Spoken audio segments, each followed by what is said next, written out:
Are you ready for next level growth in your business? Welcome to the Lindsey Anderson Show, where we pull back the curtain on the exact strategies, tools, and mindsets that build million-dollar empires. If you're hungry for more time, more freedom, and a whole lot more impact, you've come to the right place.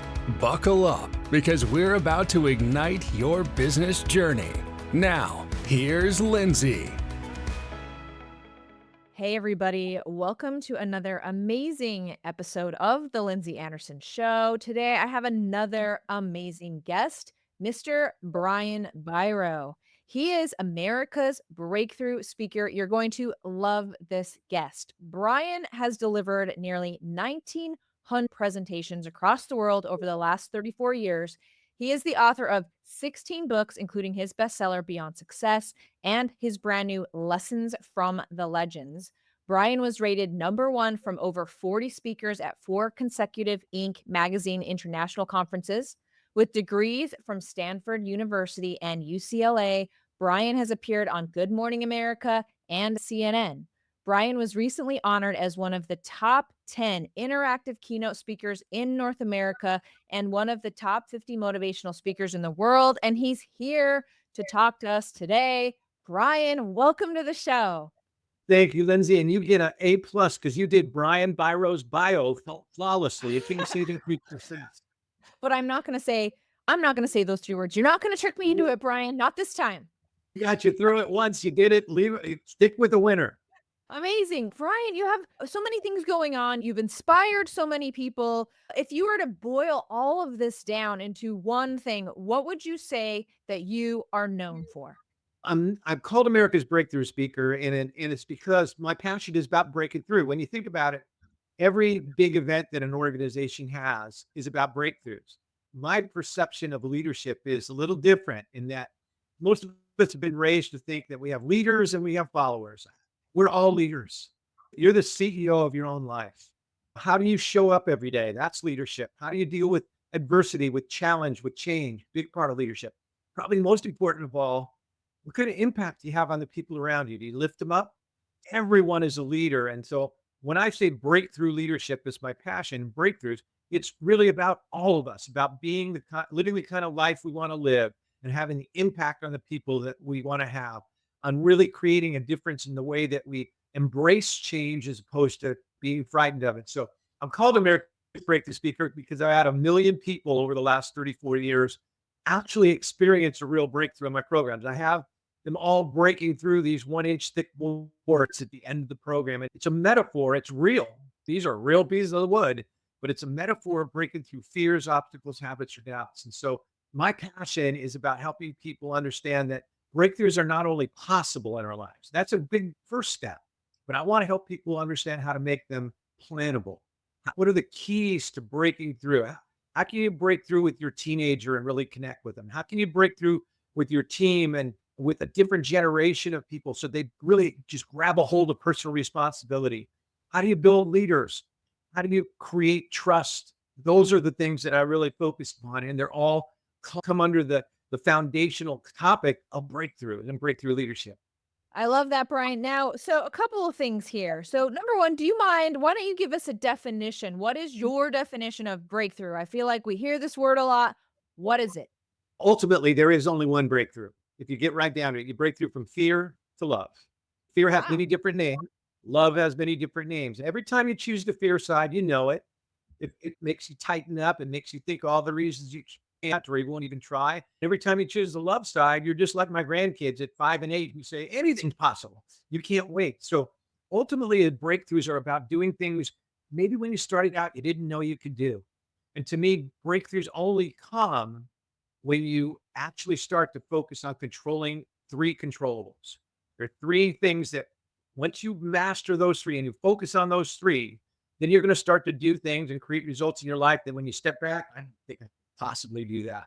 When I started out as a speaker, I had no thought I could end up speaking to 1 million people over 34 years, that I would be doing this for that long. I just loved what I did, but that is a breakthrough result. And that comes from embracing these 3 simple, and we can really focus in on each one of them. Ultimately, here's what they are. 1 is to shape your future. All breakthroughs start with vision. You got to see it before you can be it. But most people don't recognize that their vision is something that they can really develop, and that their vision ultimately can become a choice. So the first is to shape your future. We can talk about that in a minute. Second is to energize and engage your team and yourself. When it comes to breakthroughs, when it comes to human performance, when it comes to your health, when it comes to living a great life, so much of it is energy. And yet so many people think about their energy kind of the way they think about the weather. Let's hope the weather is good for the family picnic. Hope the weather stays good through the holidays. Isn't that the way we sometimes think about our energy? Now, I hope I have enough energy to make through these 4 Zoom calls today. Hope I have enough energy when I get home to not fall asleep on the couch. But I want to help people understand that is so far from the truth. Your energy is a matter of choice. And so we can talk a little more about that. But that's the second Okay. key. The What's the third third? controllable is to build people, build teams, and build relationships. All your listeners, all your viewers, Lindsey, are in the same business at the foundation. They're in the people business. It's the relationships you build, it's how you grow and help others grow that will determine how far you can go. So, how do you do that? How do you do that intentionally? How do you build people, build teams, and build relationships? How do you establish trust with people in the first 30 seconds? How do you help people know that they're important? Because when you focus on those 3 controllables, and we can dive deeper in each one if you like, but as you focus on those 3, and here's the secret. Most of us try to focus on the results. We want results, right? We do want results, but we don't control the results. We control what we put in the direction of those results. And when you focus on what you put in, you're going to get great things to come out. Behind me, you can see what looks like a pyramid right there. My Yeah. mentor and my friend who wrote the foreword to my very first book was the greatest men's college basketball coach of all time. His name was John Wooden. If anybody's a Ted Lasso fan, then you probably know a little bit about John Wooden because his pyramid of success was on the wall of Ted Lasso's little office out there in England. Anyway, Coach Wooden won 10 national championships. No other coach in history has won more than 5. But Coach Wooden was all about focusing on those controllables, on the things you do control rather than what you don't. In fact, in 27 years of coaching basketball, John Wooden never said the words winning or losing to his players. Did he want to win? Oh, yeah. But what he wanted more was for everyone to focus on what they controlled, their effort, their energy, their attitude, those 3 controllables we just talked about. So that's the real secret. You want the results, but you focus on the things you control, and that's how you start to generate breakthroughs. I love that, Brian. All right, I have a question for you. Tell me, was there a pivotal moment in your life, Brian, where you realized that this was the case, that you actually had control to break through and you had control, not like the weather, but of your life? Lady question in the definitely yes. I was 21 years old. I was a senior at Stanford University. And on the outside of people looking at me from the outside, they would go, oh, he's really rocking it. He's going to a great school, Stanford. He's doing well at Stanford. Life is great. But inside, I felt lost. I felt like I didn't matter, that I was a failure, a complete failure. And I had grown up with a dad who had a very hard time expressing appreciation or love. And so as a result, all my young life, I felt like I was never good enough. That when you live for outside recognition, when you depend upon approval to be approving of yourself, you'll never have enough. And on the darkest day of my life, when I thought I might not make it past that day, all of a sudden it hit me that I had a choice and that I was living my life about approval, and that need for approval. Now we can appreciate approval. We can appreciate kind comments and compliments, but when it's what gives us life, then we're putting ourselves at the effect instead of the cause of our own joy. And so in that day, I wrote these words down. I said, no one can be loved until they let themselves be seen.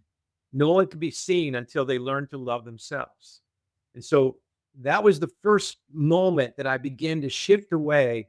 And ultimately, what changed my life, the pivotal moment, was when I stopped living my life to try to be the best. See, when you need that approval, you're always trying to be the best. Now, that's all about comparison. You can't, when you start thinking about being the best, it's comparing yourself to everybody else. And you'll never be good enough, or you'll be a narcissist, one or the other. That day, I shifted to focusing on the rest of my life, going after one simple thing, being my best. That was within my control. And it was an immediate, incredible shift. It brought Suddenly I was joyous. Before that, Lindsay, you did not want to play a sport with me because I was a mean bugger.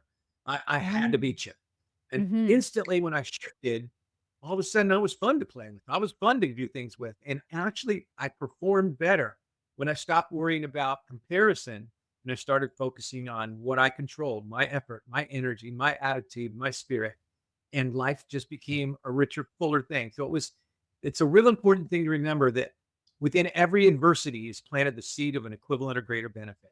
In other words, the toughest times that we've gone through and we made it to the other side aren't the often the things from which we grow the most. So if you're in one of those tough times, the two things, don't give up. And number two, shift your focus from the painting to the possibility. Shift your focus to what can I learn from this? Right. And shift your focus to what you can do and take one step at a time. And the next thing you know, you've shifted your entire life. And that trajectory may seem like a tiny little change, but if that keeps going in that new direction, it can be a massive change. I love your message because it is all about stuff that people can control. You're the CEO of your own life. The only thing you can control is your intent and the direction that you're headed. And you shared these three powerful keys to breakthrough. You shared shape your future, energize, and build people, teams, and relationships. I love that. So, as people are implementing these three rules so that they can take advantage of this cycle that you talk about, which is like a expansion and contraction cycle of like pain and then benefit. What are some common obstacles that you have noticed that people encounter when they're trying to implement your three rules, Brian? The first one is about where all breakthroughs start, which is about vision, and that's about shaping your future. So I'm going to ask all of the people watching this podcast right now. I'm going to ask you all a question, and just for the fun, and even if you're have people around you, if nobody's around, answer out loud. It's a vision question, a silly question. What color? And you don't have to do this because it could be embarrassing. What color is a yield sign? Now I've asked that, Lindsay, to close to 1 million people, and every single audience that I've ever spoken to almost unanimously calls out yellow. Yield signs are red and white. They're upside down. Wow. I can tell you're thinking yellow. All right. That's what overwhelmingly, maybe 3% of the audience have ever said red, and they're overwhelmed by yellow. So you see thousands of yield signs in the same way you see yourself every day, your family every day, your job every day, your clients every day. So the question is, why don't we see what's right in front of us? And here's the key. Almost everyone I know, you, me, my kids, your kids, my team, your team, almost everyone I know rarely uses their vision to see. We don't use our vision. You know what we use instead? We use our memory and our conditioning. And whenever you use your memory to see, you do not see what is, you see what was. And the second you lock onto what was, guess what you block out? What is and what could be. Yeah, that's well and good for yield signs, and I hope you'll all join me because I am the happiest driver I know. Because every time I see a yield sign, I start cracking up. I'm thinking, what else have I been missing lately? And let me warn everybody for the next couple of weeks, every time you pass a yield sign, it's going to feel like it leaps out of cement and whacks you on the head. But where does it actually matter to us to no longer depend upon our memory to see? One word, the word that you're all about, Lindsay, people. Change the way you look at people, the people you look at change. Change the way you see yourself, the self will change. So instantly when you see yourself, and that's what I'm trying to help people develop, is to see themselves as breakthrough leaders and understand those concepts. Instantly you do that, you start to see differently. Change the way you look at people, the people you look at change. Change how you see yourself, the self will change. So the first kind of barrier is to break that comfort zone and that habit of using your memory to see, especially with people. I won't go into the whole story, but one day after my oldest daughter went away to college, when she first came back to visit us, all of a sudden I realized I'd been looking at her like she was an old yellow yield sign. I've been looking at her like she was a 10-year-old. She'd been driving her own car for 2.5 years. She walked in our door that Thanksgiving, a freshman in college, announced to her mother and I that she applied for and been accepted to do a very special service program in Ghana, in Africa, because Kelsey wants to make a little bit. And I realized in that moment that every time I looked at her as if she were an old yellow yield sign, what happened to our relationship? It went backwards until I looked at the wisdom, the courage, the remarkable woman that was right in front of me when I used my vision to see. So the first breakthrough starts with vision and no longer depend upon your memory to see. When you do that, you begin to understand the most powerful principle of all when it comes to shaping your future, which is What you focus on is what you create. What you focus on is what you create. Not what you get, it's what you create because you're in the game of creating what it is you're looking for. I love that. Wow. You just dropped a lot of value bombs there, Brian. There was a lot of truth in what you just said. It's so internal focused. You change what's inside of you, as you said, then everything else around you change. Your total perception changes. I love it. I love it. Tell me, Brian, is there something that the audience can do daily to remind us that we're actually in control of this situation? Oh, absolutely. A couple of things that we can do. We could spend 3 hours in this podcast, and I know we don't have 3 hours. We have only about 30 minutes. So probably the most important thing you can do, because to me, of those three controllables, the one that makes the biggest difference in our personal life and professional life is to build people, teams, and relationships. And the key to that is what I call the gift. And it's called being fully present. What does that mean when you're fully present? When you're fully present, 100% of your mind, body, and spirit is with the people you're with where they are now. How many of us ever been with somebody where we know their body's there, but the rest of them is in some other county? How does it make you feel when someone you wish to be present with you is not fully present with you? How does it make you feel when somebody you really want with is more interested in their cell phone than they are listening to you? For everyone I've ever known, it makes them feel worth less. It makes them feel insignificant and unimportant. Here's the gig, Lindsey. Our job, and you do a brilliant job of it on this show. Our job, if we really want to live a rich life, is to help the people that we lead, that we serve, that we love, to know they're important, to know they're significant, to know that they matter. Because when people feel important, they rise to, oh yeah. And when people feel unimportant, they fall to, oh no. And so how do you do it? It comes down to the choice to be more fully present. So here's a way to do that. Simple, practical application. But after this incredible podcast, for the next 30 days, pick out two people in your life, one at work, one at home. For 30 days, you commit to be more fully present with. Now, it doesn't mean you have to spend more time with them. Your schedule may be such you have less time with them. But when you're with them, put the cell phone away. No more meals where you're 3 feet away, but all use your cell phone. Ask more than tell. And then do what we rarely actually do. Listen before you formulate your response. Because, Lindsey, when you think about it, most of the time, we're not really listening. What do we do? We're thinking about what we're going to say. But take it in first. You'll know what to say after you've taken it in. Look at them with those yield sign eyes. Make sure you're not using your memory to see. And you watch. After a couple of days of committing yourself to it, making the choice, don't worry about perfection, just do it more. They'll look at you different. They're going to go, man, there's something different about you lately. You've been working out, your hair, you're looking good. As you become more present with them, you'll develop that muscle until it becomes your comfort zone instead of your confinement zone. So the most important thing that you can do, I believe because I believe you cannot build trust without being present. I know you cannot help people know they matter without being present.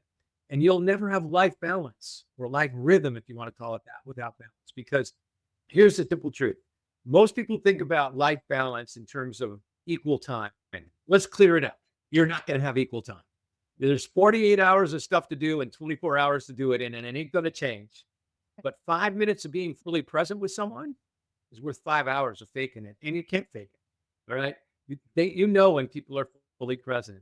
And so I love to kind of bring this one alive with a simple idea. It says the past is history, the future a mystery, the gift is now. That's why we call it the present. I got that. My two daughters, who are now well grown up, they're both in their 30s now.